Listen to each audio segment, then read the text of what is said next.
ঈদ উল আজহাকে ঘিরে গরু মোটাতাজাকরণের পাশাপাশি বিক্রির জন্য ব্যস্ত সময় পার করছেন খামারিরা। সময় ঘনিয়ে আসায় যত্ন সহকারে প্রস্তুত করছেন খামারের গরু। পশুর হাটগুলো জমে উঠলেও এখনও পুরোদমে কেনাবেচা শুরু হয়নি। হবিগঞ্জ প্রতিনিধি মোহাম্মদ নুরুদ্দিন ও হিলি প্রতিনিধি আনোয়ার হোসেন বুলুর তথ্যচিত্রে আরও জানাচ্ছেন আব্দুল মালেক। ঈদ উল আজহাকে সামনে রেখে জমে উঠেছে হবিগঞ্জের গরুর বাজার।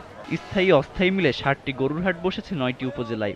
গরুর বাজারগুলোতে গরু আসলেও ক্রেতার সংখ্যা এখনো তুলনামূলক কম। গরু হাট এখনো জমজমাট হয় নাই। গরু আনছি ৪টা, একটাও এখনো বেচতে পারি নাই। দেশি গরুটাই মানুষের চাইতেছে বেশি, দাম কিছু বেশি হইলে মানুষ এগুলো আজকে বাজারে গরু বেচা বিক্রি কম।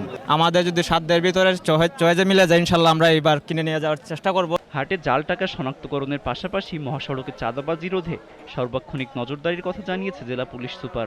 এই গরুর ব্যাপারী বা ক্রেতারা কোনো ধরনের অনাকাঙ্ক্ষিত পরিস্থিতির শিকার না হন, সেজন্য প্রয়োজনীয় পুলিশ থাকবে। হাইওয়েতে যাতে কোনো চাঁদাবাজির শিকার না হয় সেই বিষয়ে আমরা সতর্ক আছি। জাল টাকা রোধ করতে আমরা টহলের পাশাপাশি জাল টাকা ধরার মেশিনের উপর ব্যবহারের উপরে জোর দিচ্ছি। এদিকে ঈদকে সামনে রেখে দেশীয় পদ্ধতিতে গরু মোটাতাজা করছেন দিনাজপুরের হিলির খামারিরা।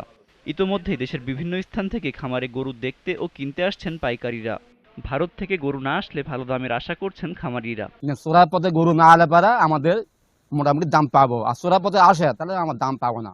বর্তমান যে খাদ্যদ্রব্যের দাম আর বর্তমান যে বাজার মূল্য, বাজার যদি ভালো না হয় আমরা লোকসানের মুখে পড়ব। হিলিতে কোরবানির জন্য চাহিদার বিপরীতে বেশি পশু প্রস্তুত করা হয়েছে জানিয়ে উপজেলা প্রাণী সম্পদ কর্মকর্তা জানান, দেশের অন্যান্য জেলায় পাঠানো হবে বাড়তি গরু। ১৫,২০০ গরু হলেই, গরু ছাগল ভেড়া হলে আমাদের আসন্ন কুরবানি সম্পন্ন হবে। এতে দেখা যাচ্ছে প্রায় ৭৩৯টা গরু ছাগল আমাদের উজ্জীবিত হবে। এই অতিরিক্তটা আমরা ঢাকা বা চিটাং বিভিন্ন জায়গায় এটা বা অন্য জেলায়, যেসব জেলায় আসলে কম উৎপাদন হয় সেখানে চলে যাবে। আব্দুল মালেক, জিটিভি নিউজ।